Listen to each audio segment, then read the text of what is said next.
let's talk. Head coach, first official year doing so.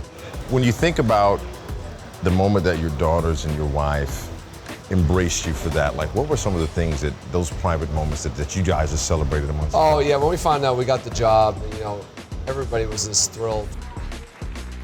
This is a family thing. Like, I often don't share those type of moments often, but like, we were humbled and grateful for the opportunity, so there was a lot of joy with that. My family's been incredibly supportive of me. They've seen me, work at this craft for a long time and obviously get this opportunity. And they've been along for the ride.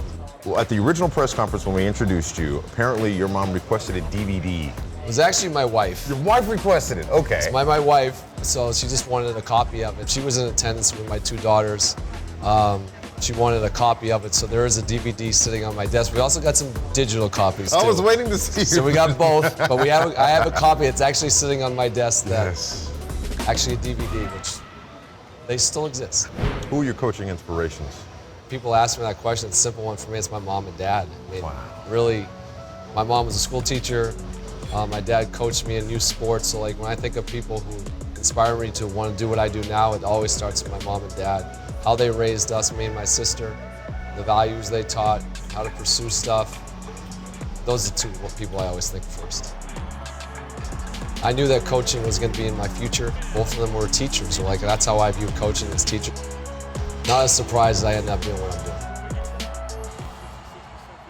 doing. Let's go back a few years. Obviously, you spent most of your coaching career as an assistant. You've developed some great players, but one of them happens to also be on your team now, and I'm talking about Kyle. My question to you is, what's been the biggest difference that you've seen from younger Kyle to still young Kyle? The one thing that always stood out about him when we first drafted him, this guy had a desire to be a really great player and put the time in, and was hungry to work on his craft. And to me, the biggest thing is he's still that guy. And you get to see an evolution of someone, but he's still got that hunger that he wants to be great. The off-the-court stuff, the stuff that he's done in the community, couldn't be more proud of the person that he's grown into. He always had the capabilities of doing these things, but now these things are coming to fruition. Yeah. Really cool. What little nugget could you share for other guys who have gone through the coaching track and assistants and are hoping to make the transition to head coach? Be willing to do the job. I started off as a Division II coach. You have to start somewhere and put the time in and grow and learn the craft. And hopefully you get the opportunity someday. When you look back at the end of the year, into your own mirror, what do you want to say that you've accomplished? You know that I don't answer those questions well, so you're putting me on the spot. It always goes back to our players. Yeah. To me, it's like how we grow as a team.